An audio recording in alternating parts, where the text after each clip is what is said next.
all the distinguished ministers from different countries, my very good friend and brother, P. Dharmendra Pradhanji, Honorable Minister for Petroleum, Natural Gas and Steel, Mr. Upendra Tripathi, the Director General of the International Solar Alliance, and all the distinguished participants at this very important first World Solar Technology Summit 2020 being held amidst COVID and all the challenges associated with it virtually. It's indeed a pleasure to see a lot of old friends, though only on the screen today. But I must mention a particular thanks to our colleagues from France for jointly carrying forward this initiative of the International Solar Alliance, which we had started in Paris in 2015. I still remember the COP21 summit when over 190 nations from across the world had got together and agreed upon what I believe is the most important collective decision taken in several years to work towards a cleaner and better future for our world, to decide what each country would do to bring down their carbon emissions through the INDCs that each one of us have adopted, and to collectively agree that it shall be the global responsibility of all stakeholders to address this very pressing challenge of climate change. France and India are both democratic nations sharing a strategic partnership in several areas, be it defense, energy, space, security. But I think our partnership on renewable energy and the Solar Alliance has a special place for the leaders of the two countries and for the people of the two countries. And I'm delighted now that the International Solar Alliance has found acceptance in over 100 countries around the world. And I can clearly see the ISA playing a very, very important role in the days and years to come. India, of course, has made rapid strides towards meeting our INDCs. We've expanded our renewable energy, whether in solar, whether in wind, significantly in the last 5 years. And my good friend, Shri Dharmendra Pradhanji, has made certain game-changing and absolutely transformational initiatives to introduce the gas economy in India in a big way. I think the transition from fossil fuel to renewable energy, coupled with a transition to the gas economy in the intermediate, will be the right way forward to promote the collective effort of the world to bring down carbon emissions. In fact, in our own engagement with the power sector, particularly for the rapid ramp up and down of our electricity grid to accommodate greater and greater degrees of renewable energy, particularly since solar energy, wind energy, all of these are sources which are not a flat curve. They have their ups and downs, they have their periods of high generation and low generation.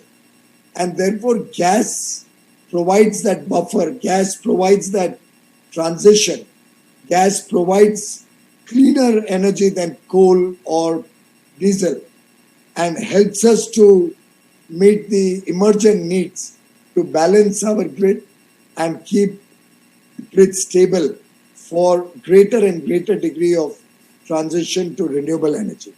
And I think the best part about India's own engagement with clean energy is that we are not working in silos. We are not working one against the other or one replacing the other. We are working with a collective mindset, breaking all departmental divisions and working to support each other to finally achieve a cleaner future for our future generations.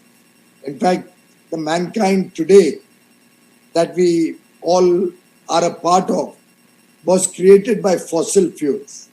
I think our tomorrow needs to be sustained by renewable energy.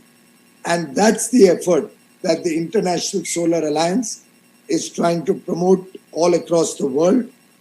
I am absolutely certain that as we transition to the next phase of renewable energy, particularly given the low prices that have been discovered, but in India through our transparent auction and in other parts of the world, I have no doubt in my mind that what our Prime Minister Shri Narendra Modi envisioned in terms of a global grid is going to be seen by all of us on this call in our lifetime. I visualize before me a world grid with transmission lines crossing oceans such that we can transmit energy throughout the world, and the sun with all its grandeur and beauty always shines in some part of the world or the other. Wind always gives its benevolence in the form of energy in some part of the world or the other. Water through hydel energy provides source of power at different points of time in different parts of the world. And I see before me an interconnected grid across the world so that in our peak hours, an African nation may be giving us power generated by solar in Africa, or a European nation may be giving us power generated through wind or hydel during their lean hours and our peak hours. And at other times of the day, India, which has a demonstrated capability to go up to 745 gigawatt of solar energy alone, will be providing power possibly to Japan or possibly to some other parts of the world in their peak hours when we will be generating large amounts of renewable energy. And in that interconnected grid, I can visualize a situation where power will almost become free. Something like what I believe the Singularity University has predicted. Tony Seba at his Singularity University lecture has talked about power being available for the asking across the world through clean sources. And that is the day that I believe the International Solar Alliance should work towards. And I'm sure with the collective wisdom and collective vision of all the member countries of ISA, that day is not very far. That day is in the realm of possibility. Just like Prime Minister Modi brought out his book, Convenient Action, many years ago in response to Vice President Al Gore's Inconvenient Truth, I believe India and France will lead the way, along with all our member country friends, in showing the world that the future can be run by clean energy. The future can protect the environment, degradation that we are seeing all over the world, and this immense potential to harness clean energy, whether through solar, hydel, wind, waste to energy, part of it coming through our gas economy. All of these will help us in this transition for the future.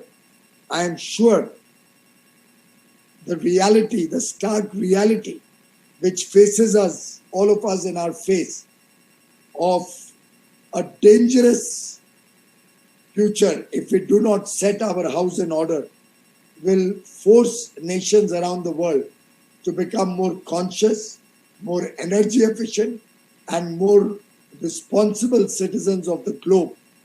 And going forward, we will have no choice but to be pure in our sources of energy and to be sure that we all participate in making this future happen and secure a better future for our children of tomorrow. As they say, the sun is the resource of today for the power of tomorrow. And solar energy and the new technologies that all of you are working towards will certainly power our tomorrow, moving mountains, as they say, to make the world a cleaner and better place to live in. My congratulations to all the member countries of the International Solar Alliance, to Mr. Upendra Tripathi, the Director General, to all the countries who have joined as associates, to all the corporations who are sponsoring the various initiatives of ISA, and to our partner, France, for the successful launch of this very first World Solar Technology Summit. Let us all join hands together to harness the infinite power of the sun, which is called Suraj in India. Suraj as in S-U-R-A-J. S reflecting stable, U reflecting unconditional, R reflecting renewable, A reflecting affordable, and J reflecting justice. Suraj, the sun, which stands for stable and unconditional renewable source of energy at affordable prices to ensure a just future for the world. Thank you very much, ladies and gentlemen. My best wishes to all of you. Stay safe, stay healthy. Let us all work together in the same spirit of partnership that we are demonstrating in our fight against COVID. Let us continue this spirit of partnership, of collaboration, of cooperation in our fight against climate change, in our collective effort to promote solar energy, clean energy. Thank you very much, ladies and gentlemen. Namaskar.